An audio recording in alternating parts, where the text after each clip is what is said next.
Hello hello साथीहरू, आज चाहिँ हामी एउटा पोखरी घुम्नमा आएका छौँ। मेरो वाइफ म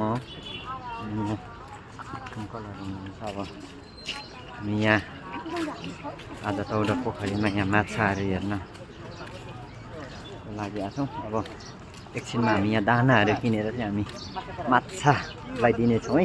अनि यो तौदा पोखरीमा तपाईँहरूलाई हामी देखाउनेछौँ। म चाहिँ लगभग 8 वर्षपछि चाहिँ यो ठाउँमा आएको छु र तपाईँलाई दाना एकछिनमा देखाउने छु है। माछालाई दाना लगाएको दाना किन्दैछौँ है।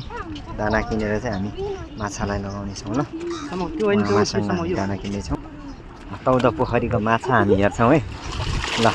ओहो माछालाई हेर्नुहोस्, हाम्रो छोरीले चाहिँ दाना लगाउँदैछ। माछा 8 वर्षपछि आएर चाहिँ यो फेरि माछा हेर्ने अवसर पाइयो। म चाहिँ यो ठाउँमा 8 वर्ष पहिला चाहिँ आएको थिएँ। माछा चाहिँ कति धेरै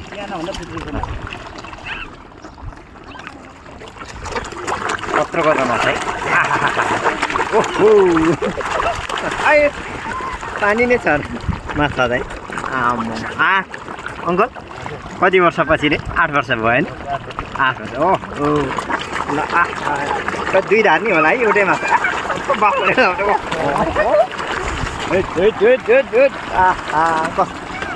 अब चाहिँ हामी घुम्नको लागि आएको माछा हेरौँ क्या।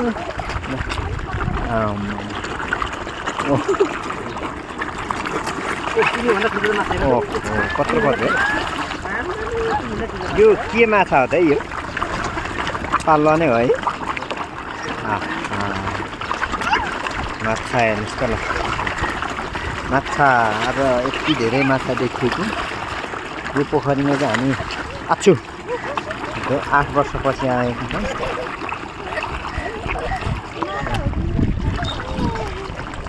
छोरीहरू रमाइलो गर्दै दाना दिँदैछन्।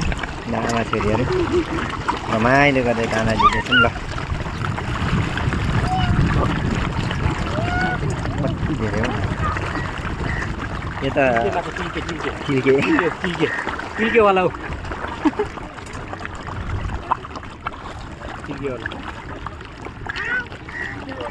र हामीले माछालाई दाना खुवाउँदै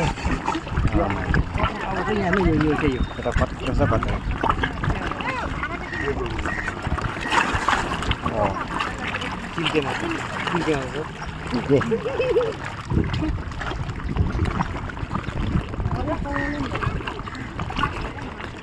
माछा यो चाहिँ पोखरी धेरै ठुलो छ।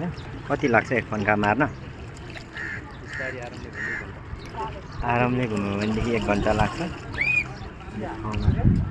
माछा यति धेरै छ है यो ठाउँमा होइन। माछा एउटा समाउँथ्यो